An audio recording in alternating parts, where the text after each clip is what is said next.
Hello, and on today's episode of Laments podcast, we have Dr. David Cartland. How are we, Dr. David? I'm good, thank you. Yeah, it's quite ironic. The title of your podcast is actually Laments, as we go on to talk about this subject. Well, that's it. I thought when I was picking a name, I thought, when you sit there and you lament on things and you think deeply, and they're the type of conversations I have. So, for those people who don't know who you are and don't know your background, tell us who you are. Oh, I'll try and do a shortened version. So I am, as I sit here now, I'm a struck-off doctor. So the background of it was that essentially bit of background about my medical career. So I did a degree in biomedical sciences, some medical research before getting into a graduate medicine program at Birmingham University. So I was there for 8 or 9 years. And yeah, going through the ranks of the junior doctor system, ended up as a general practitioner. Originally in the Midlands, hence the funny accent, but moved down to Cornwall, ironically, for a better life. And this is kind of just a little bit into I'm going to call it pandemic out of respect, but I often refer to it as the scamdemic. And carried on my life down here, living the dream on the beaches and the coastal paths, doing a bit of work in general practice as well. And had a blemishless career, no clinical complaints, no patient complaints, and never even had a detention at school. But sadly, I had some concerns about the COVID pandemic, which I'm sure we'll go into a bit more detail, which raised alarm bells within the profession and the regulators in particular, and put me through a sort of 3-year, nearly 4-year process, in fact, that led me to be struck off as a doctor for pretty benign stuff. As I look back at it now still and think, how am I sat here? Because there are doctors who are, for example, on the sex offenders list who are still practicing, or rape patients and are still practicing. And I wrote some letters to exempt people from taking the COVID vaccine for urgent travel. Probably on one hand you could count them, and for that, as well as calling out doctors with big audiences telling porkies on the television about, I would say, premature claims of safety. I'll put it that way. For example, in things like pregnancy. People were on TV saying it's 100% safe in pregnancy, and I'm looking at the data saying, well, we didn't check this in pregnancy, so how could it possibly be? And that was kind of cobbled into a narrative of harassment. So I'm a harassing, dishonest, struck-off doctor. I laugh about it. It's not funny. That's a hell of a title. Yeah, it is a title. It really is. I'd like to share in the future, but hey. Okay, so let's talk about the pandemic. The so-called pandemic. Everyone's got an opinion on it. What happened? Were you administering the vaccines? Did you question it? No, well, yeah, again, we're thinking back over a 4-year period, so it's hard to kind of summarise, but I was working in the Midlands, as I said, when it all started. People were telling you that it was the apocalyptic virus, and everyone was, am I allowed to swear a little bit on this? You can swear if you like. Prepping themselves a bit, so I remember being told, actually, because of my history of asthma, that I couldn't work on the front line of urgent care and primary care, and to go home and work from home. That's when everyone was being sent home, and actually signed a waiver to say, if I die due to COVID, I couldn't sue the practice. So I actually went onto the front lines, despite being expected to stay at home because of asthma. Meanwhile, I'm greeted by all the doctors heading in the opposite direction. There's this kind of fear factor.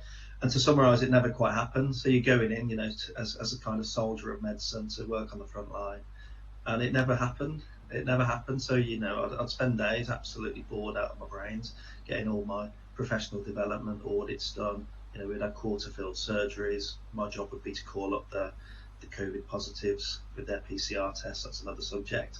And they'd basically just have various incarnations of man flu, and you just tell them to get Lemsip and honey and lemon, bit of whiskey, and sweat it out, and it's viral illness, so you don't need to see a doctor, go away. And then moved down to Cornwall, I was starting to research at that point, people who were a bit wheezy with the winter bug that was called COVID. It may have been something else relabeled, and I won't go there. But the fact of the matter was, it was just quiet. The roads were quiet, the clinics were quiet, even the hospitals in the Midlands. I was going in as part of a political campaign into the big hospitals with pizzas or donations for the heroes, to be led, to be greeted by, doctors bored out of their brains, and they were fighting over the notes because they were bored and the ships were dragging on. That's where the kind of birth of the TikTok dancing came from, to fill the time. And it happened at my big surgery in the Kidminster area in the Midlands. But moving down to Cornwall, it kind of carried on as a big non-event, really. Going to work, bored, half-filled surgeries, go home, click on the BBC, and you've got these goggle imprinted ITU staff telling you that they've seen so many deaths and all the rest of it. And yeah, then the vaccine, it was mooted. The only way out of this is a vaccine. And I'm like, well, when have we ever vaccinated to get, to treat our way out of a pandemic?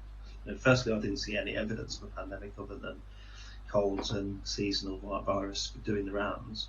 And yeah, there's something, anyone who mentioned anything like vitamins or, steroids or any sort of treatment, again, venturing into things like ivermectin and hydroxychloroquine, were silenced very quickly, because there was this whole thing about the vaccine coming out. There was indemnity, and that indemnity was protected only if there's no other treatments available. New or repurposed, so anyone like Dr Cartland who's getting people better with a steroid inhaler from their wheezy chest, don't want to hear about that. And so doctors got into trouble originally. I've just interviewed somebody in Australia who's been suspended permanently, pretty much, if that's even a thing, suspended permanently. But yeah, it didn't quite happen. The vaccines came out. You asked, did I administer? Absolutely not. I didn't administer one. I actually had to. There's a long story behind why I had to. Moments of weakness. I was questioning what I was seeing in primary care and urgent care. Maybe I was just seeing a different tip of the iceberg. My friend died of alleged COVID-19. It was all over the tabloids. Best friend, grew up with her. And the headline said, under 40-year-old dies, first under 40-year-old in the country dies of COVID. And I didn't disbelieve it. Later you find out about midazolam and barotrauma and iatrogenesis around people's deaths, and she was one of them. I couldn't get to the vaccine centre quick enough when she passed away. So that was almost like a tribute to her. Sick as a dog for 3 days afterwards in bed with violent headaches. Never have headaches, and it's like my brain was being shook. And nothing much after that. Got up, got back, dusted myself off, back to work in Penzance. And again, just nothing. And I was working with nurses and doctors. We had to call every single COVID patient and check if they were breathless or not. And like I say, nothing really appeared to be. No one really. I don't think I ever sent anyone in. To be honest, I don't know many colleagues that did, other than the odd exacerbation of COPD, which they were saying was COVID, but would have just been the normal COPD exacerbation that they'd have had at that time of year. And the people that were dying, they were reporting, were obese, or they'd got multiple comorbidities, and that's kind of across the land. And the young people weren't ever part of that, and so they started coming for younger cohorts. It was, they were dropping 10 years at a time down to the 50-year-old, 60. That's right. And then they started mooting children and pregnant women, and that's when it really kicked off for me, because that's when I really did research it. Plus, at the time, the mandate was coming through, and you had that big band of NHS staff seemed to have disappeared actually now when they were fighting for their jobs. NHS 100k. I was in the NHS at the time, actually. There was me and one other. I worked in NHS mental health for around about 10 years, give or take. And there was me and one other staff member, and we stood our ground at not having the jab. And I remember my ward manager pulling me into the office one day. He said, I really respect what you're doing, bodily autonomy, your body, your choice. He said, but they're going to sack you if you don't have this injection. And I said, I'm not having the fucking injection. Like, with all due respect. Me and him had this sort of really behind closed doors, we could be very frank with each other. So I think I did actually swear. I said, look how long the cold's been around. Can't cure that. The flu, we can't cure that. Cancer, we can't cure that. But you're telling me in 2 weeks they've got this vaccine ready to rock and roll. I said, I'm not having it, mate. I said, and then they're going to mandate it. Where does it end? I'm not doing it. He's like, they're going to sack you. Have we ever mandated anything in medicine? I work in an A&E capacity, and I watched 2 Jehovah's Witnesses die because they had a car accident, serious intra-abdominal trauma. I think it's their religion. They can't have blood transfusions. They can't have blood, yeah, and they've got a ban, and it's an advanced directive, whether you agree or disagree with the passage that they use out of Leviticus from the Old Testament. I couldn't give it, and to give it would be assault and battery. So what changed? Suddenly, people's jobs were up, people's travels were up for question. We're mandating, which is draconian at the least. And I remember I wasn't as strong as you, because it was getting towards the mandate date when Sajid Jabhead, was calling, it's within your moral obligations, professional obligations to do this, and the days were ticking down. And I think 10 weeks, they were asking me, have the second, I'll be wanting to get sacked, with the 3 non-patient facing admin girls in our surgery who worked upstairs in the office, didn't even see a patient. And I had allegedly got COVID as well. So these are alleged recovered, I'll say that, from COVID. So why would you vaccinate somebody so soon after recovery from said disease? It didn't make any basic immunological sense. And so, on this fateful day, I was mental day, probably the worst day of my GP, and I've had a few GP career, and they caught me cold, and my sleeve went up, and I won't repeat the exact words, but it wasn't, please give me this gene therapy and harmony. They turned me into a spike protein factory for the rest of my life. It wasn't that, it was, for fuck's sake, just do it if you don't mind me swearing. No, I get it. And that was it, and 2 or 3 days later they reversed the mandate, so yeah, it caught me at a weak moment on a bad day, so literally regret that, ticking time bomb and all that. That was it, actually, that mandate. I remember I stood my ground, me and this my colleague, I'm not going to name drop who it was, but we stood our ground till like the 11th hour, and then as soon as I've never had such a calming sit on the toilet, knowing that had been U-turned. I was like, oh, very relaxed. Imagine how many people like me took it though and did renege on it and did... Yeah, in that moment. So it was people. It was the whole craziness of it. I remember thinking, like, remember the the visors? What's it going to do? Just go there? It's not going to go through the side or under. And you'd say that to people, and they'd glaze over like. It's not the mask, isn't it? If there was truly a virus that could kill you, through all gaps in your mucosal immunity. So that's eyes, nose, and mouth. So cover your mouth with a mask that doesn't work. Most people wore them below their nose, which was laughable if they did work. And then you've got the ocular route as well. So, it just didn't make sense. And so these visors came in, like say, chocolate teapot stuff. And I don't think I can think of anything retrospectively that made any sense, any rule. I was at a church at the time that said, put your mask on, but when you're singing, you can take it off. For example, if you're going to wear a mask, put it on when you're singing. For one. Some of that COVID rules were silly. It was like the. Lee Evans once made a joke about when you go to a restaurant and you've got the smoking area and a non-smoking area. What does the smoke do? Just stop, we can't go in there. It's like, what is COVID going to do the same thing? Oh, they sat down, we can't touch them now. It was silly. Right. It was a funny time when I went to a pub once to meet someone, and I didn't have a mask. So she said, you can't come in without a mask. And it was a very busy sort of restaurant. Restaurant was at the back, but pub in the foreground. And she said, you need to go. So I went back to the car and deliberately got a mask that was had been in the footwell for weeks and weeks. It got sand all over it, and bits and bobs from the kids' sticky seats. So I put it on, walked through, and I went for the restaurant. And she said to me, like, "Oh, you're dining with us today, so you can take your mask on." So this is just crazy. So to walk through, you had to wear this horrible rag that didn't work, and then you could take it off if you had the protective effect of a steak meal in front of you.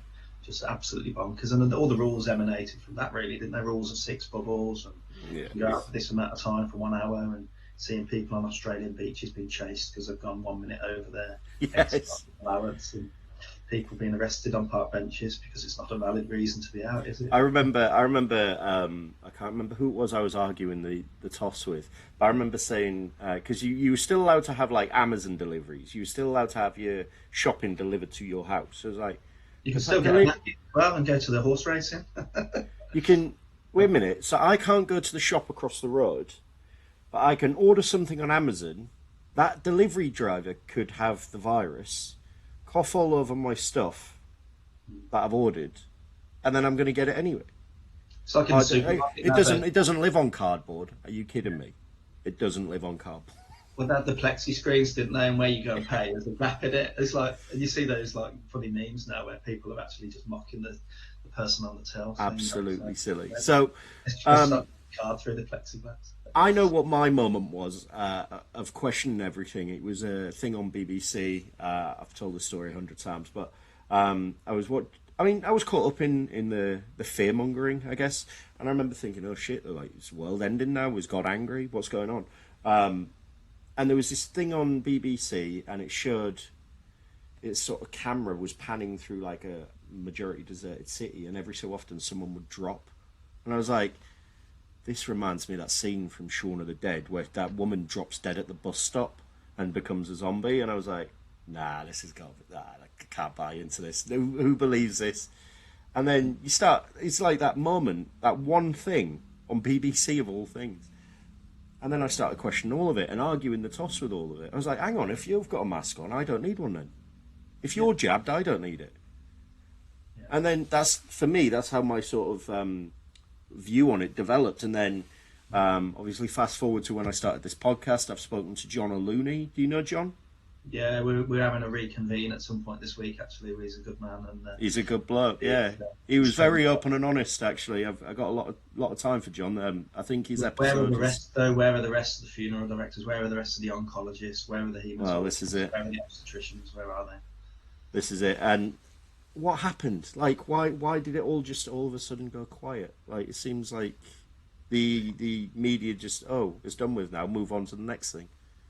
I often wonder, like the people who are what I call the COVID cultists, those people who just won't see the wood for the trees when it comes to looking at why can't they look back, like we just discussed, at some of the just outlandish, wacky, illogical non-science that was being practiced at the time, like vaccinating people who just recovered from a disease doesn't make sense.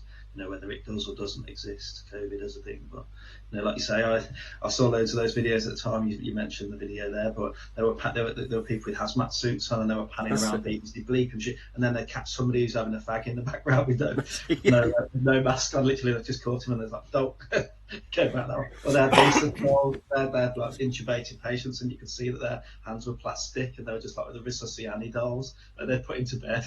So what was the moment for you? Like, what was the this has got to be crap Well, like I say, moment? in the background, it was a very quiet time, and there was that disparity between what was on the TV and what I'd experienced in the day. You know, from my own practice and from delivering pizzas into big hospitals, and it being, you know, empty.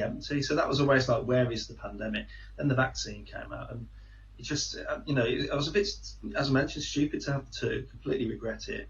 But I was told it was a vaccine, and I was told it was safe and effective, and I had no reason at that time. I used to watch the BBC, believe it or not. And I believe that there wasn't corruption in the media, and that all doctors are great people, and they're not narcissists and bullies, really. And that, you know, the people above the doctors are really trustworthy people, and Big Pharma make drugs to save lives and all the rest of it. And then I suddenly realised that when I read the packet once, and this wasn't said to me when I had mine, it wasn't, you know, it was literally roll your sleeve up, Dave, in your arm it goes. Now, it's very different to me saying, hi, Mrs. Jones, would you like to roll up your sleeve today for an untested mRNA gene-based technology that's going to spread all around your body. There's no off switch, and it'll turn you into a spike protein factory whereby your body will continue to produce antigens that are not human forever and ever and ever in all of your tissues. How about that, Mrs. Jones? I don't think she would have said yes if she had the truth. So I wasn't given the truth. So I was kind of watching at the time when the first and second jabs came out, and not a lot really in terms of vaccine injury. There were a bit of odd reactions like reactive arthritis, weird headaches and stuff, but it really kind of kicked in for me. My eureka moment was deaths and strokes and heart issues suddenly after the booster, and it was like exponential, shot up. And I was working in a little surgery in Cornwall, you know, not many people on the list. And, you know, people were coming in. It wasn't the crazy Dr. Cartland saying this is the vaccine. It was people saying, I had that third jab, my God, it's knocked me about, and I've had this and that. And, you know, I was playing football for my team locally, and somebody collapsed on the pitch in their early 20s and they'd had the jab yesterday. But the real eureka moment for me, and I've told this story many times, so apologies if you've heard it, but 2 women in their 40s deaths in our surgery death certificates. And I remember the one particular because I had to make the condolence call to the husband, and both of the women had kids similar ages to mine, and both of them, it wasn't Dave Cartland's psychotic opinion or conspiracy theory, these were deaths by vaccine-induced thrombocytopenia, which is essentially death by 1,000 clots in layman's terms. So it must have been a painful, horrible death. And this was Zeneca, and another surgery I worked at the time had a chap, 41, 2 deaths in a week from Zeneca. And then we had another guy who, I get a call from the neurosurgical department at Derriford Hospital saying one of your patients has collapsed with a cerebral venous thrombosis, another clot issue. And he was 41 and he had his jab yesterday.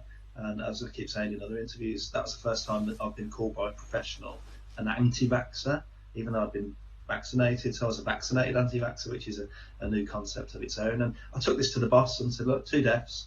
This guy's having surgery on his brain. He had the jab yesterday. We need to stop the Zeneca jab. He just said the show must go on, which was still to this day haunts me that he said the show must go on. What show? What show? And then he vaccinated people with AstraZeneca, and then you're watching all the TV doctors saying AstraZeneca's safe. It's just background level clots. I've had 2 deaths from disseminated intravascular coagulation and a cerebral venous thrombosis in a week. Now either there's something going on in Penzance or there's an iffy batch. But you stop it, don't you? If I give amoxicillin and you have a swelling reaction, anaphylaxis, I'm not going to be giving you AstraZeneca again, amoxicillin again. But no, of course not. People were having reactions to Zeneca, and they were still giving another jab. And the case that sticks with me really much is a nurse that took 2 Zenecas, and after each one, she had a blood clot, one in each leg. The second one was quite severe. And I came to meet her because she was wheeled in a wheelchair into my room for a chest problem. I was the acute GP that day. And they mixed it up over her 30th birthday and gave her Moderna. So she had Zeneca clot, Moderna, mini stroke the next day, full stroke within the week. And the reason for her massive stroke, which knocked her one side out, was long COVID, according to the hospital doctors. And it was asymptomatic long COVID because she didn't even have any symptoms or any COVID-like illness, no tests, but that stroke she had a week after the vaccine or gene injection was long COVID. And I got asked to leave the practice because I challenged the GP who put that in the notes, and the stroke doctor and the physician that was looking after her. And this woman's in a wheelchair, peg-fed, barely able to speak, and she's been told long COVID, so she'll never get any compensation. And the worst thing was, she believed that it was long COVID, and the mum believed it was long COVID. And here we are, January 2026, and they're still offering COVID jabs to people. Yeah, I got a text message just before Christmas and last week asking if I wanted the COVID jab. No. I mean, it's insane. I mean, I saw somebody at the end that broke the record. They had 10. And you know, I'm not going to lie, I know people who are absolutely fine after 10. So it's like Russian roulette on steroids. And I know people who've had 1 and have dropped down dead or lost a limb. And I know people who've had 10 who will keep on queuing up until they find the bullet in the Russian roulette gun. And that's the problem now, that these people will believe the BBC and the doctors, and they won't have it that because all the dissenters, I've watched all my colleagues who've had the balls to stand up, lined up one by the regulator and struck off. Good friend was struck off a week before me. Forensic psychiatrist in his prime, Dan Armstrong, I've done a podcast with him, and essentially he was struck off. And the reason, when you look at the BMJ headline, was Dr. Daniel Armstrong struck off for questioning the safety and efficacy of the COVID vaccine. Well, last time I looked, you know, you can have debate and question efficacy and safety. And funnily enough, the week after, for my case, they said, you know, Dr. Cartland's entitled to his views on the COVID vaccine, even though they're not consensus opinion. This tribunal's not about Dr. Cartland's COVID stance. It's got nothing to do with COVID, when it was wholly to do with COVID, because I would have brought the doctors out / harassed, called these doctors out that said, for example, that the vaccine's 100% safe long-term in pregnancy. Why would I not call that out, given that pregnant women were excluded? There was a small number of pregnant women that did have the jab, unwittingly pregnant or unknowingly pregnant, and they didn't have a good time. A quarter of them had a severe adverse event.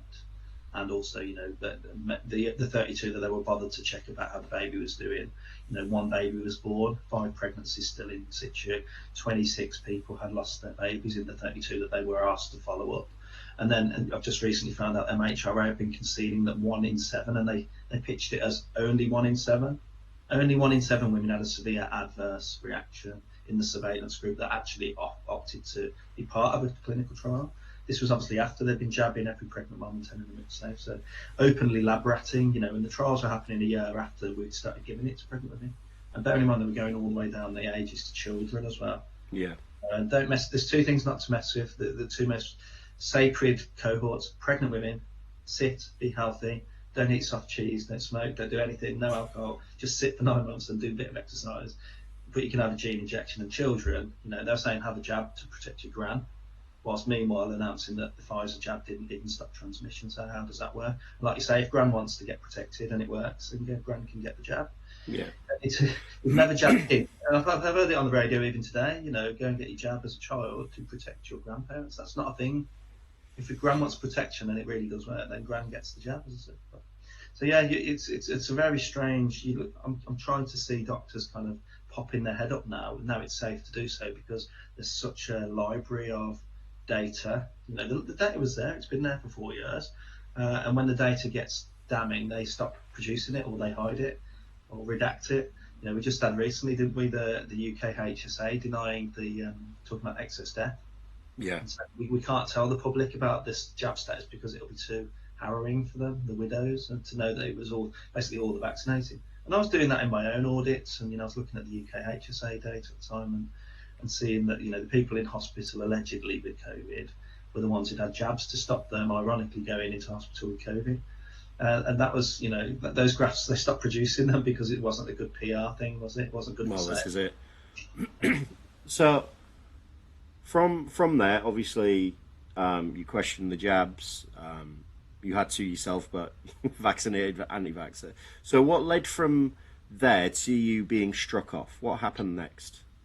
Oh, a long story. So I tried, as I mentioned, I did audits. I tried to bring data to the coffee room. I tried to invite. I did a presentation to give at the local LMC meeting. Offered to do that. Never got an email back.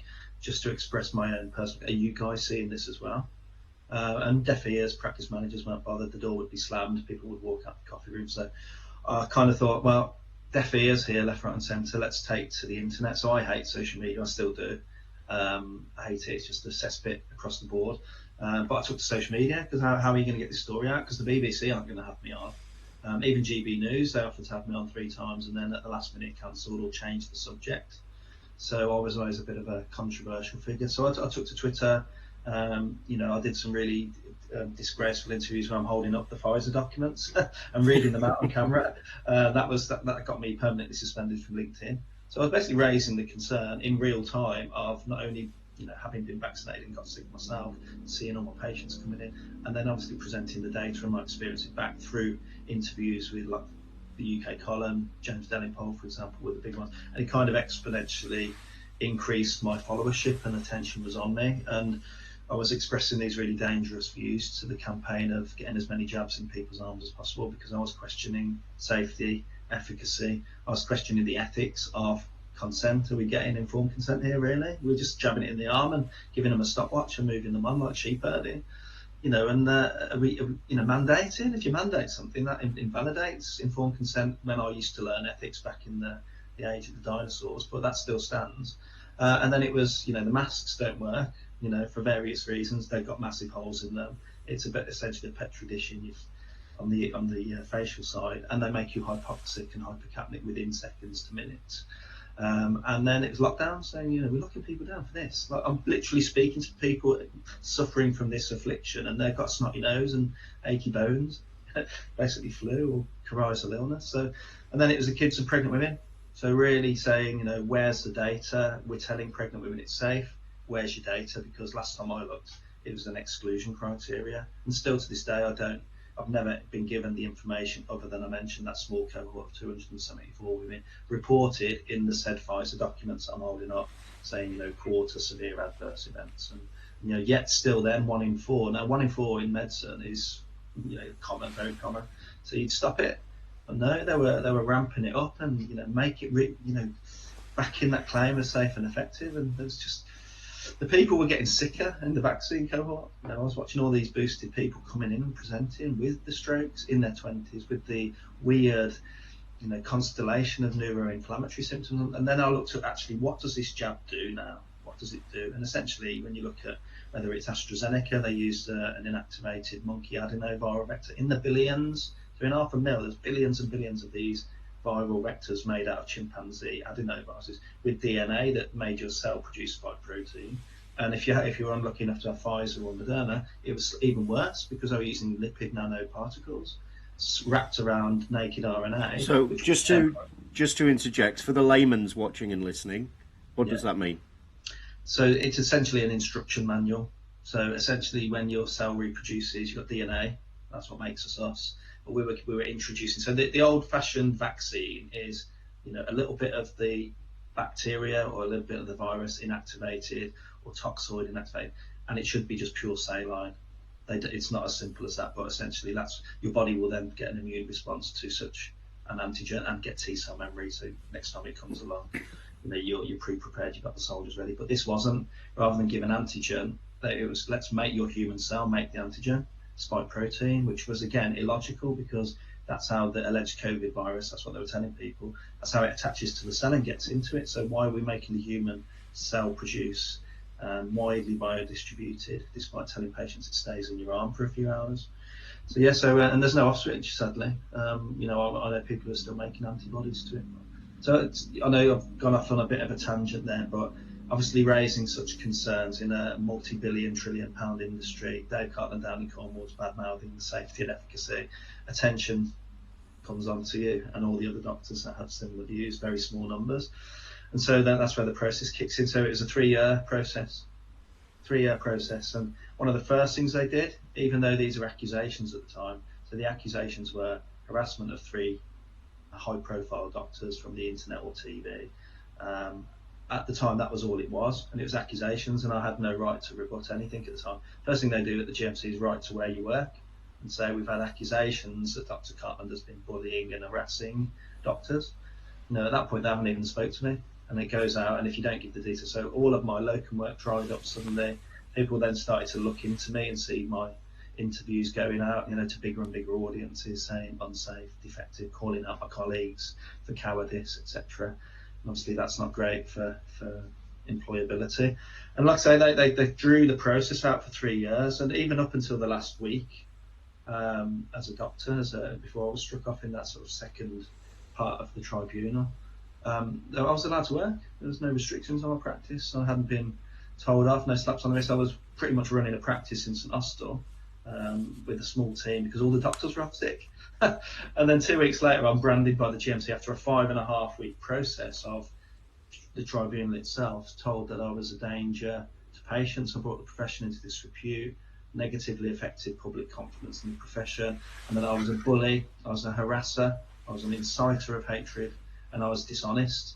And the reason I was dishonest was because they added to the charges, so the 3 harassment charges were added to by Dr Cartland's falsified medical notes for money, which is an interesting one because I admitted, after being entrapped by somebody who booked in to act as a colleague of mine to find me locum, where he actually asked at the end of a long conversation for a vaccine exemption to travel for a big business meeting or something in Canada. And he said, look, I haven't got a medical reason, but Canada have gone completely Nazi. Can you do it? And I said, I'm open and honest. I said, yeah, I can do it. He said, I've got no medical reason. But the medical reason I will provide, which is, I signed an oath to say primum non nocere, first do no harm. I believe vaccines are harmful, to say the least. Secondly, I believe in your bodily autonomy and your right to refuse consent with capacity. And that's what went in the letters. And it's funny because the GMC struck me off for falsifying medical notes when I didn't do anything to anyone's medical notes. I wrote a letter saying Joe Bloggs needs to get to New York City. His daughter's really sick and he's in ITU and he doesn't need to have a bioweapon to do it. And it's funny because the GMC never ever had a copy of the letter. They couldn't tell me the date because this was all my own admission. I said, look, I've been doing 5 of these. So the person who entrapped me sent it to the GMC, who was an actor, saying Cartland's offering dodgy vax exemptions. And that kind of exploded into something that it wasn't. It was me writing a letter saying I support on those principles. Like I said, GMC didn't have a date, didn't have a copy, couldn't tell me the international rules and regulations I'd breached allegedly. I'd made up eligibility criteria that didn't exist, yet couldn't tell me what the eligibility criteria was because they didn't have a date. Yet you can't see off camera here, it goes further because I'm about to be added to a criminal list, the DBS check. So the DBS, they're putting me on a DBS list to prevent me from working with children and vulnerable adults because I wrote exemptions that they've got no physical copy of, and told me that I'm willing to flout international safeguarding regulations, which I didn't do. In fact, it's quite funny because I actually checked up on the people who did use them. I didn't even have to show them. I didn't have to show them to Border Patrol. I didn't have to show them to book a ticket. It was an insurance policy in the handbag of people to show if they were asked, why aren't you vaccinated? And that was it. And they turned it into a massive, Dr Cartland provided these, he's dishonest, and dishonesty is irremediable behaviour. Yet you've got doctors who are rapists and druggies and holding child pornographic images who are still only suspended for sexual harassment, which I've looked at all the sexual harassment cases, I've not found one that was struck off yet. I'm the only person in the GMC who's been struck off for harassment. Now, only 2 or 3 weeks ago, I complained about a doctor who'd been harassing me. So I turned it around and said, let's see how the GMC deal with this. Doctor I've never met, 250 posts abusing me for fun. And sent it in. They didn't want to investigate it initially. I kicked and screamed until they did. It went off to an assistant registrar. Bearing in mind, the BBC headline about me reads, disgraced Cornish GP struck off for harassment by the GMC. We don't do harassment, Dr Cartland. If you feel like this doctor's harassing you, go to the police or seek civil action against them, because we're a medical regulator and we don't do harassment cases. So which one is it? Do you or don't you? You know, and then another stalker that has been following me around the country to various events, and I reported him to the HCPC And essentially, long story short, lots of abuse, lots of malicious communications from him to me, NHS member of staff. HCPC's decision to go alongside the GMC's, we don't do harassment, was, well, you're not a colleague, he's doing it in his own time, we're not here to police social media, spats and debates, we're a regulator. So that was wholly why I was struck off, spats. And I'm going to say this, the doctors who were my victims, all of them gave as good as they got. In fact, that's an understatement, they gave more than they got. Occasionally I would retaliate, but this is what happened. You know, one of my victims was a well-known troll, in fact probably the top of the chain of trolls, and he played a victim card on me, and I'm sending to the GMC 600 posts about me, another 600 abusing other doctors with ad hominem, rude, abusive posts, and then even going for the vaccine injury community, calling them malingerers and get a job, and why you're lying about your husband's death certificate, AstraZeneca are 100% safe. This guy has been kicked out of other tribunals for being a non-credible witness, yet he played a beautiful victimhood. And, you know, I once retaliated by calling him a sheep shagger. I said, leave me, he's a sheep farmer. I said, leave me alone, you sheep shagger. Very unprofessional. But they read it out. But do you know what, they turned that, and you can read it for yourself in the tribunal. It says, Dr Cartland accused a fellow doctor of having a sexual interest in molestation sheep. And it was a throwaway comment. That's even funnier than sheepshagger, because that's very a clinical way of saying it. I'm not laughing at your story, I'm laughing at the terminology. No, look at the charges. The charges said Dr. Cartland accused this scientist of bestiality. You know, and this is it. I mean, if we're going to start off, it's not as if I look back and say, yeah, there was a sustained campaign. One of the doctors, the obstetrician, wrote probably 3 or 4 times the order of magnitude posts about me. I was called a dangerous individual. She was inciting people to report me to the GMC. She was liaising with the other victims openly, despite them not knowing each other. And I write 3 tweets about her. Liar, liar, your bum's on fire. So pathetic it is. I put a picture of her and said, please thank doctor for inflicting spike protein upon your newborn baby. And then she was advertising the vaccine clinic. And I said, pile on, which was, you know, I agree that was not a great choice of words. And then people would comment about her views towards promoting vaccine in pregnant women. And, you know, the GMC, that's where the incitement came from that one post. You've incited people to say things like, you'll burn it, references to Nuremberg, for example, calling her a bitch. And when you Google David Cartland's misconduct, what was so serious misconduct Dr. Cartland did that struck him off? The worst you can get is Dr. Cartland called an obstetrician an evil witch, which I stand by the way. I believe anyone promoting the vaccine in unborn children and pregnant women is an evil witch. So I'm not going to retract that. But is that really a strike-off offence when we've got, you know, doctors castrating women and being let off? We've got doctors popping out when they're mid-surgery to have sex with colleagues and then pop back in while they're anaesthetised. There's a doctor who's been suspended only. And meanwhile, I've written some letters to exempt people for urgent travel circumstances, and I've called out some doctors for what are now demonstrable lies in 2026. And now these guys are still working. These guys who stood on TV and said it is 100% safe, protected. You know, these adverse events are just background level things. You know, they would have happened anyway. And I'm here trying to raise the alarm by doing podcasts and helping the vaccine injured, and so it goes on. So that's a hell of a journey, really, isn't it? Up until now being put on the barred list, essentially. What is it? Sorry? It's not stopped at that. So we've got the DBS barred list. Yeah. The GMC strike off and all the negative press that went with that. And then I know we've had to reconvene this a few times because I've had to either go down to the police station or answer calls from children's services. So there's a dedicated group of people online, particularly on X, who actually owned up to this to the GMC, said we're a network of people targeting Dr. Cartland because of his misinformation. They've got an email that states it with a redacted author of the email. Yeah. And then we've got this kind of group of 30 psychopaths that post about me day in, day out, calling me harasser while harassing me with malcoms and online cyber stalking. And they don't stop at the naughty names and the horrible ad hominem attacks. They're calling the police. So the first time I ever went to the police, about 6 of the most demented stalkers, I got there and I remember them saying, Dr. Cartland, you saved us a trip.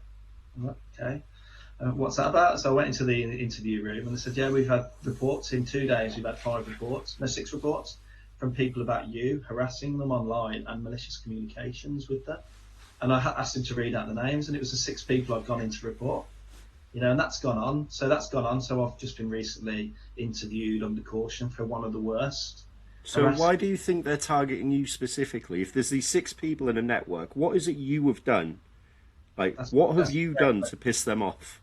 That's a great question, and I don't know the answer to it because to this day, like I say, children's services phone calls, contact with my kids' school, contact with my ex-wife and neighbours. I do a little hobby at the weekend. I'm doing it tonight, refereeing as a football ref on the minimum wage, just to keep me fit, healthy, and sort of discharge some of the stress. They've contacted the FA. I had another report on Friday from the FA for tweets taken without context, where there's a to in and fro in a debate, and they just picked out what Dr Cartland said in an angry moment. So they're really microscoping what I did. These tweets was from August, and yet I get an email on Friday evening just gone saying we need to investigate this at the FA level. So they're after my minimum wage coaching, refereeing gig, DBS, as we talked about. This is a full-on annihilation of my life, every bit of it, and I don't know. Well, it's a great question. This is Why, like this is why are they the doing it? for those people who don't know, this is what cancellation looks like, surely.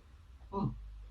Yeah, because they don't just cancel your career; they go for everything, personal life. Why? I Jesus, mean, you if you're really are living through it. out of nowhere, my ex-wife pops up on Twitter, starting writing ad hominem attacks about our personal life and history out of nowhere, and then you look, she's got 55 followers, and they're all this group put for one. 54 of them. In fact, one of them was the guy who reported me to the police on Saturday. That's all been NFA'd, by the way. Again, the police are now twigging that this is a nefarious, coordinated, targeted destruction of a man's life. So, I spend my time in between doing podcasts and health coaching now, writing police reports. And it takes a hell of a lot of time reporting these people and getting them hopefully to get some arrests. Because most of them are anonymous. They're, you're going into the police station and say I'm being stalked by a Cornish pasty is one of the accounts, or I've been stalked by, Dr. Fraud of Moby I'm not Dick. laughing at the situation, but I could just picture how silly you must feel Well, I saying said to a that to the police police officer, officer. "I'm being stalked by a Cornish pasty." Yeah, well, I mean, look the account up, and again, these are senior. When you find out the identities of some of them, they're senior NHS staff, or they're Really? ex-military, or they're senior Freemasons, or they're all three. And so, I identify a few of the anonymous accounts. Freemasons. Yeah, Freemasons, open Freemasons. Oh, that's interesting. That'll probably take us down a whole different conspiratorial route as well. Well, they own up to it. They own up to it. So there's some of the stalkers. They will let on very often, openly, that they are. And I thought, Freemasonry was a secret thing and secret handshakes. And all I that. thought it was predominantly the police force as well, from my understanding. But obviously, it Well, shows it's how funny little that I know. because we've just uncovered 4 or 5 of the trials being ex-police officers, and then there's crossovers in my case with other high-profile cases like the Belfield case. And I can't say too much here, Alex. No, don't get yourself in any bother. But there's crossover, that the campaign against him and the campaign against me and the abuse of people like Andrew Bridgen and any other dissenters, Lawrence Fox, and it's the same. It's the same characters in the play, and the same solicitors representing these people when it comes to the lawfare. It's very interesting, isn't it? So what? So you've been through a hell of it. We talked about COVID. We talked about your cancellation. What does the future hold for you? You're in a bit of a precarious situation, I would imagine. Yeah, I'm unemployed and I'm unemployable, but I mean, I'm kind of hoping for this all to come out. I've been waiting for this for 3 or 4 years for the self-vindication. I've been filling my time writing books, poetry books, and telling my story in a book called Do No Harm, ironically. Telling the sort of nuts and bolts of what happened in the cancellation and why I became a doctor and how much. Is that out now? Is that on Amazon? Or? Yeah, I'll flash it up if you want. Yeah, we'll put a link into the Amazon. Product placement. So this is my Do No Harm by Dr. Dr Cartland with a cross-through doctor and a big poison syringe, and it says the diaries of a vaccinated anti-vaxxer. I'll put a link to that in the description so people can find it. You said you're doing podcasts as well? Yeah, so I spend my time doing podcasts. So I used to be interviewed and now I've turned interviewer. So I do a podcast called, I'm here, the Breaking the Silence of Conversations. And that really is my attempt at, giving other whistleblowers, rather than cancelling them, give them a platform. So most of the people I see have left the profession now and have said they're either nurses or ex-farmer. Again, the key point is they couldn't do it within their role. They had to leave the role. Yeah, of course. In midwifery or nursing or medicine, and then they come to me. So that's going on, and I'm doing health coaching as well. So I've sort of had to reconfigure, because your 17-year medical career and 10-year training doesn't just disappear because some corrupt kangaroo court, say so. And they brought in the big guns, by the way. They didn't just bring in any old barrister. They brought in the top barrister in the CPS London, and they brought in a homicide terrorist barrister and his day job to come and take Dave Cartland down in Cornwall out. So it's very interesting. It's mental. And these people, like, this took 5 or 6 weeks to get me struck off, and I never expected it. I expected a slap on the wrist and some social media training or whatever, anger management, if you like, and I'd have taken that all day long. But when they actually struck me off, and then they make a decision, they say erasure, and then they decide are they going to give you the month to appeal or not. And I put a tweet out literally as the erasure. I put on Twitter, but I've been struck off. And within 13 seconds, the GMC were aware of that tweet. My barrister's ringing me up saying, "What have you done?" I said, "I've just announced I've been struck off." And then because I tweeted, "I've been struck off," they struck me off immediately. And look, his tribunal's happening. It's just been erased. And look, he's on bloody Twitter telling, well, I've got every right to, haven't I? Are you not allowed to tell people what's happened? This is it. I mean, at the very end, they said they had 350 testimonies about me, what a lovely man I was from neighbours, colleagues, ex-patients, friends, people that I've been doing football with in all parts of my life. And the GMC rejected us as part of their, once you're found guilty, it's a bit like a court case. They're looking at mitigations and character references to see, how much they should slam the hammer down on this person. And they said all 350 testimonies of Dr. Cartland we're going to reject because they don't understand. I think the reason she gave was they don't understand the finer details of the case. Well, you don't need to know the finer details of the case. This is how corrupt it got.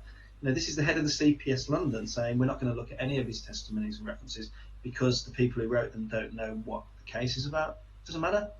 But they rejected them. It's in the MPTS documentation. Read it for yourself. And if anyone does, I'd read it and just say, where's Dave Cartland's side of this? Where's Dave Cartland's side of it? But I've on a bit of a tangent there. But yeah, health coaching is what I do now. So I have to be careful because once you're struck off, you can't diagnose, you can't treat. Sounds like pretty much everything a doctor does. But what I can do is I can listen. I can signpost. I can navigate. I can be an opinion. I kind of give time with myself as an ex-doctor of my opinions on certain lectures and presentations. Now you've got to remember that. Sorry, they're the dogs I warned you about. No, that's fine. People come to me because they've been gaslit and told that their vaccine injuries are mental health issues or, all in their head. And gaslit, and they come to me because no one's listening to them and they're being told it's long COVID, even though symptoms came on after the vaccine. So it's a right mess. It's a right mess. I'm genuinely sorry on your behalf that this has happened to you. It's piss poor, really. You've definitely been a target of, well, a lot of things, not just cancellation. And what a harrowing experience. Yeah, that's why I want to do these interviews. Really, I've got to get it out, and I'm going to a conference in a week's time where I'm hopefully connecting with some of the American doctors and things, and I need to get this story out because it is. I'm a person who will put my hand up to things now and say, yeah, as I've done during the interview, maybe I shouldn't have called an evil witch, or maybe I shouldn't have said cheap shagger, but it was retaliatory. And that was the whole thing. Dave Cartland's retaliation to massive gang stalking and harassment. And occasionally Dave Cartland would call somebody a name in retaliation. God forbid, I'm not a robot. I've got emotions. And my kids and my wife and my livelihood are being threatened. I'm allowed to fight back, and this guy is probably known as the biggest internet pest. Meanwhile, there's posts about me being the biggest internet pest in the medical profession. This is media, hot mainstream media articles, and the local paper writing things. Again, this is every part of my life. Reputation's been damaged. So if you Google me, feel free to do so. You'll find all these hit pieces. The one that hurts the most is that I've been accused of homophobia. Now, that's not me. I'm not homophobic in any way, shape or form. I've expressed publicly views on trans agenda, specifically the trans agenda, particularly trans women, biological males that dress in sexualized female clothing and dance and prance and make sexual references or read stories with little children sat on the lap. And as a safeguarding doctor, I see that as a bit peculiar, whatever your sexuality, straight, gay or anything in between.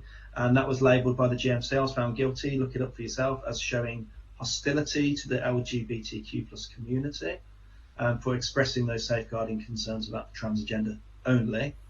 And then their local rag wrote a hit piece, inside the warped mind of dodgy struck off Cornish GP and his homophobia. And there's an image of me. And this didn't just go on the online Cornwall Live, this went onto the local rag, the Cornishman. double page spread with a trawl of my social media. Look it up for yourself. And if That's you can tell me amazing. anything in that article that is homophobic, there's a picture of a singer in a massive garish dress, pink dress with feather boa, and I put human evolution. That was it. What's homophobic about that? There was another meme where it says man, woman, boy, girl. I'm a father and I'm protecting my children from gender confusion. How is that homophobic? But to get them to retract that statement and remove it, firstly, they flat refused. I issued legal proceedings and they said, no, you were found guilty by the GMC of hostility to the LGBTQ+. What even is that? I'm hostile to safeguarding concerns around children and a very small slither of the community, and many of the community agree with me on this. You've got Gays Against Groomers, for example. Yeah, that's a massive, got a massive following on socials, hasn't it? Gays Against Groomers. I mean, it doesn't. If you're the average person, and this, I tested this over Christmas, desperate for money at the moment, absolutely broke, and I was applying for just normal jobs, driving, whatever, manual work, etc. I've got it in me, working class lad and all that. And I put this CV in with 2 first-class honours degrees and masters, and a published author, published scientist, and all these skills as an A&E doctor and a GP. And they're like, well, why is he applying for Yodel or Amazon? And they Google me, and like I say, it's there for all to see. Google me, and it's not. I wouldn't employ Dave Cartland, and I'm Dave Cartland. It's complete lies. I'm not a bully. In fact, I absolutely hate bullying and harassment, and yet here I am, struck off for harassment, which. When I forgot to tell you actually, just to touch on, because I whizzed through the GMC thing at the beginning. We read out death threats, and Oh, really? malicious comms that were really threatening about me. Can we make this a private thing for everyone's safety? And they went away and deliberated and came back and said, no, we're going to make it public for Dr. Cartland and private for all the complainants. They issued anonymity orders for all of the complainants, so no one knows who they are. But everything I said was on public record as me. In fact, they didn't let me speak, but one of the first things they did was strike off all of my 6 witnesses. So two witnesses for each of my victims saying, I'm a neutral here. I've watched Dave Cartland being absolutely battered by the sheep farmer, absolutely battered for years. And I've got and somebody else has come in and said, well, we've seen this doctor batter Dave Cartland. And so these are people who said, we've seen Dave retaliate unwisely. In fact, one of the doctors actually said that unwisely. But he's been under a deluge of cyber harassment that is unprecedented. So, and do you know what the GMC said? All of your witnesses are inadmissible and irrelevant, so we will not be hearing their testimonies at this hearing. Then they said about my own witness bundle, so I rebutted every sentence said against me with evidence, bundles and bundles. I even put it in a nice little, easy file with all the different bits in it, so they could find all the details. And they said 80% of your witness statement is irrelevant and inadmissible. And I tried to give examples of doctors that had issued death threats against me and they weren't investigating. And you can't use that because they're not directly involved with the tribunal. So they literally eliminated my side of the story completely. Sheep farmer guy, he created parody accounts, and his network used to create images of me with devil horns and dribbling, Dr. Cartland's a bullshitter, Dr. Cartload with a picture, turning me into a female with like a drag queen. And one night, ridiculously, I wrote a parody account because of the perpetrator doing it to me. It's like, how do you like it? And this was put to the GMC, and the GMC barrister said, Dr. Cartland found a new way of bullying and harassing his victim. He created a parody account in his name. So hang on, put my hand up, and they wouldn't let me speak. Hang on, it was a retaliatory, silly, childish, retaliatory effort to a man who has made my life hell. And I believe That's absolutely insane.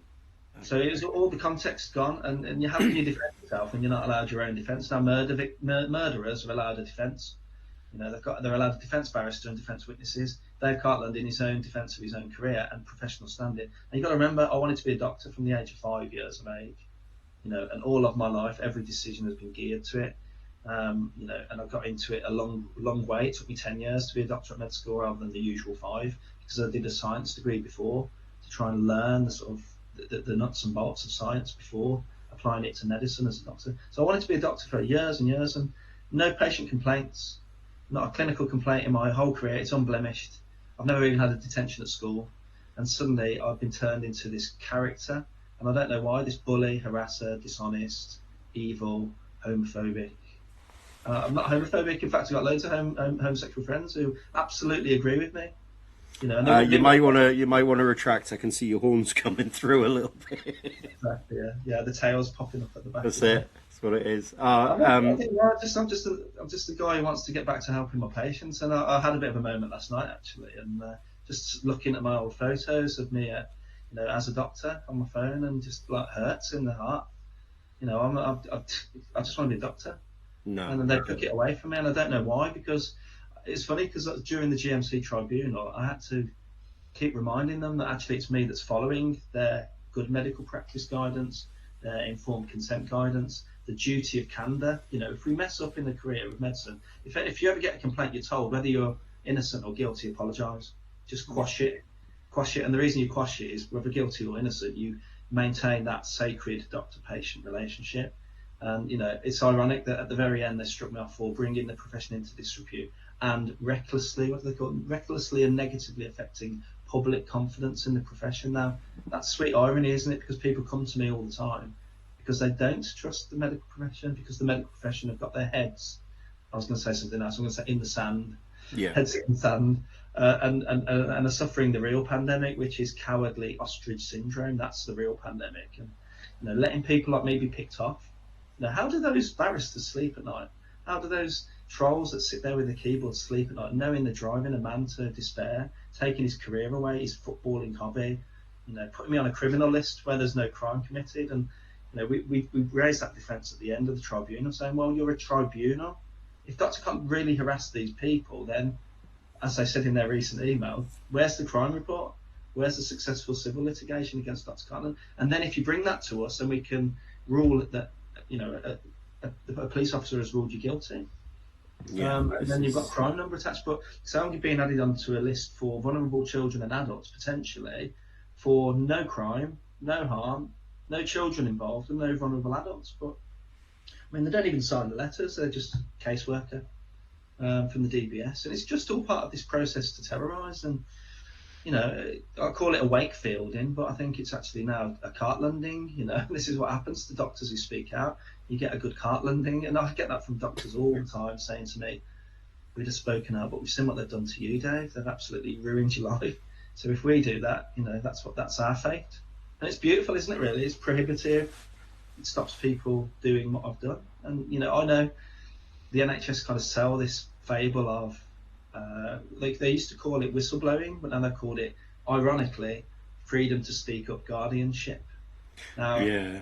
speak up until you speak up, and then you can grab your P45 on the way out as you get sacked or suspended. Yeah. Um, Yeah. I've heard of things like that happening, or well, I won't go into it, but I've heard of things like that happening. It's been a hell of a story, David. Thank you for sharing it with us. I'm going to put links to your Amazon book and your podcast in the description. And I'd just like to say thank you again for your time today. no, thanks for having me. I bet you didn't realise how bad it was. No, no, the research doesn't cover half of it. That's why I like to have these conversations. Yeah. It's sad, but there's a bright future. I think there's a lot of people waking up now, mainly in the middle group. Like, you've got the people who are going to keep going, getting jabbed until they drop. You've got the original people that didn't fall for any of it, and then this group in the middle. And this is what the doctors need to be aware of, and the government, and all of the people that committed fraud and what scams during this whole debacle. That group's getting bigger, and most days I'm dealing with people who have had 3 or 4 or 5 jabs, or are going to the funerals of young people that have had a rapid aggressive cancer and they've had 3 or 4 jabs, or they're seeing ambulances driving past the house in a quiet village several times a day, and they're realising now that this isn't normal, Mm. and they're asking questions, and then somebody says, "Oh, you should speak to that Dave Cartland guy," and I'll enlighten them. That's it. That's it. Again, Right, thank you for your time, yeah, and enjoy the rest of your day. thanks for having me. It's been, I'd say, a pleasure, but harrowing to get to talk about it again.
Hi everyone.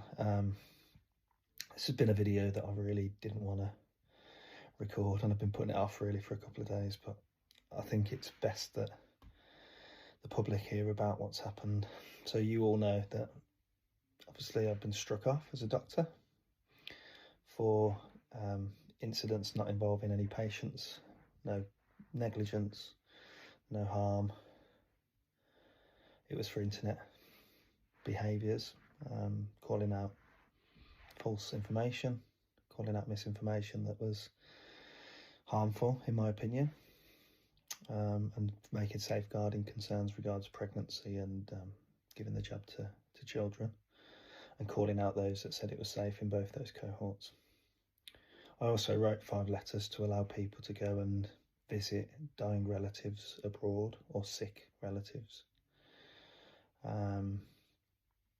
And that led to me being struck off. So I kind of accepted that. I've gotten used to the idea. The plan was always really to hand my licence back if that happened, and if the opposite happened, if I won. So I wouldn't have been back in the NHS as it currently is. Halloween, I get a knock on the door. Thought it was trick-or-treaters. Took some sweets out, but then I found a chap with an envelope that I needed to sign for, and it was a letter from the DBS. Now, for those who don't know, the DBS is the sort of newly reformed Criminal Records Bureau check. So if you go for a new employment somewhere, you check to see if they've got any criminal convictions. So it's essentially a list for criminals. So they were basically telling me that due to my stroke off reasons, the GMC were duty bound to forward that information to DBS and for them to assess putting me on the barred list for vulnerable adults and children. Yesterday I received a letter. That's the day before yesterday actually. Time flies when you're sat in bed crying all day. But yeah, they put me on the list. Got the letter here. I'll just read a bit. Thank you for sending us the information for us to consider. We have considered all of your information and decided that it is wholly appropriate and proportionate to include you in the adults and children's barred list. Basically tells me if I work with any of those 2 groups that I'm subject to a £5,000 fine and or custodial sentence, and that anyone else who employs me with children or adults that are vulnerable. And by the way, the DBS say that anyone seeking health advice is vulnerable. So if you come and ask me about fungal nail infection treatments over the counter, you're vulnerable. And basically warns that if anyone employs me in those roles, they'll also be prosecuted. And it goes on basically to cite the GMC's decisions about the Twitter stuff, and some really quite tricky stuff to accept. For example, this is their reason for why they put me on the children's list. Our concerns in relation to your conduct are not impacted by the age of those in your care. If you were to work or volunteer in regulated activity with children, you may similarly consider it acceptable to act in a way which you see fit for yourself and aligns with your own beliefs or ideology, or is intentionally harmful, irrespective of the impact on those who may be reliant on you. You may consider it acceptable to falsify documentation. At that point, I'm just going to say I falsified nothing. I put my opinion in a letter of support to allow people to flash this letter, if required, at the back end of 2023, 2024, to Border Force. None of them actually had to show their letters. None of them were added to medical records. It wasn't a vaccine exemption certificate, and the GMC didn't know when I wrote them because it was just my own admission. So they didn't know the date, so hence don't know the international regulations for a date that they don't know. Nor did they quote to me the eligibility criteria that I quote flouted during the process. So this is their reason for banning me from working with children. You may consider, we've done this with you, you may consider it acceptable to falsify documentation and be of the belief that you are entitled to ignore and flout international policies and protocols. As I mentioned, they couldn't quote either that I'd flouted, and fail to consider your professional obligations in doing so. Furthermore, you may actively go against the advice given to you, and overall, it is considered that your conduct poses a considerable safeguarding risk if you were to continue to work or volunteer in regulated activity with children. It then goes on to say basically how they realise how much going on this list will mess up my life, and I'll give you a few quotes. It's acknowledged that being included on the adults and children's barred list would significantly impact your future career, volunteering opportunities, as well as impacting your earning capacity and lifestyle. It goes on to say, we also realise that this can impact your mental health, provide stigma, and affect your general well-being. However, any interference with your human rights, sweet irony, must be balanced with the rights of the vulnerable groups, and it is believed that you may pose a risk of causing significant emotional harm to vulnerable adults and children.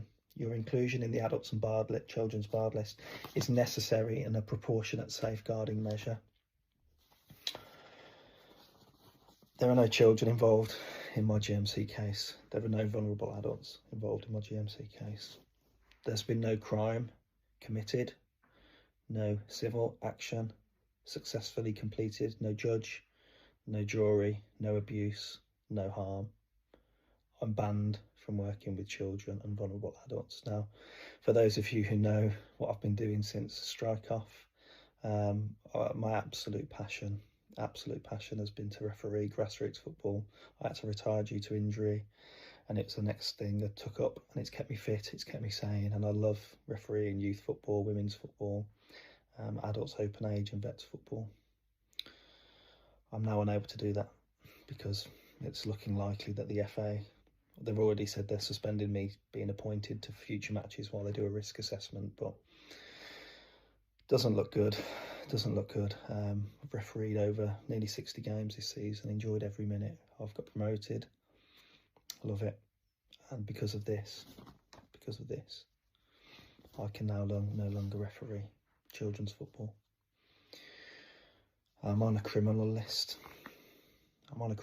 Having committed no crime. So you'll probably tell by my demeanour, just absolutely mortified at this.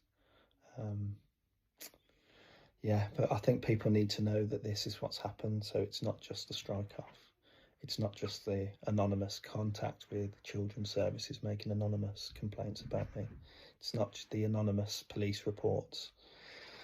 It's banning me from being employed. This will make me unemployable. You know, you need a DBS check for working in supermarkets, as far as I'm aware. But yeah, wrong think leads to complete disassembly of wrong thinkers' life.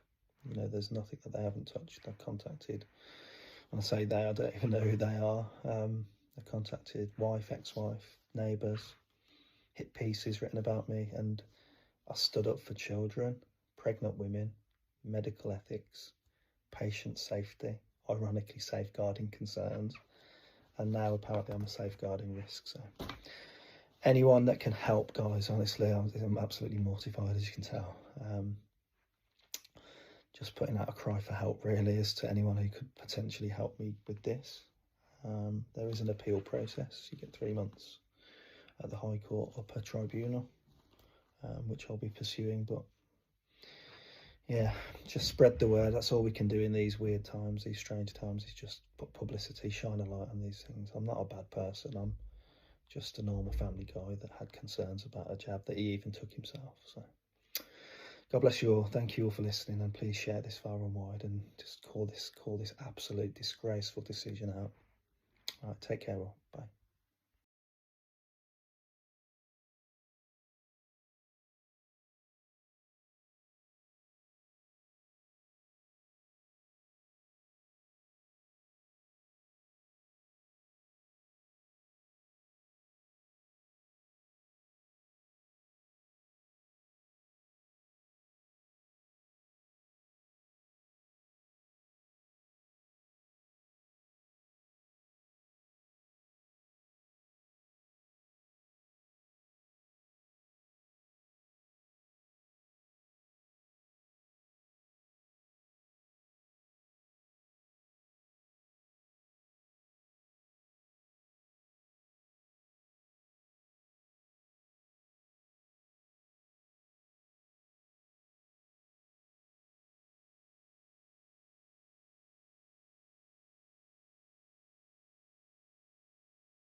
Evening, guys. Another quick video, actually. A bit of an update. Excuse my dog sniffing away at me. Yeah, very strange one. As you all know, I've been put on this DBS list and told that this doesn't bode well for my refereeing career. But tonight has been, you know, another revelation. So I'm now on interim suspension. What an interim suspension is what it says on the tin, but it's for all football related activities. I was delighted to be dusting the boots off tomorrow night at a kind of leisure league type, you know, informal 11-a-side game, men's game, where there may or may not be 16, 17, 18 year olds. Either way, the revelation is all football related activities, albeit an interim suspension, is everything from playing, coaching, administrating a football team, refereeing, voluntary stuff, and even standing by a football pitch and watching the game. This is what they're doing. The second revelation is obviously the DBS passed this down the chain yet again. So it's already gone from the GMC to the DBS to the FA, and the DBS also trigger a child safeguarding assessment, put it that way. So I'm led to believe that's impending too. What is going on? What on earth have I said that is so bad? What do they want from me? What do they want from me? I don't know. I can't watch a football match. I can't play a football match. The strange thing is that when you become a ref, you decide if you want to do youth football or not. And if you don't want to do youth football, you don't need an enhanced DBS check.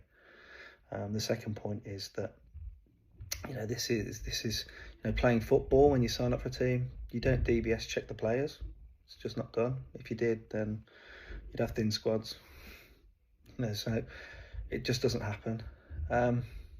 Bemused, utterly bemused, as much as I was when I received the original DBS letter.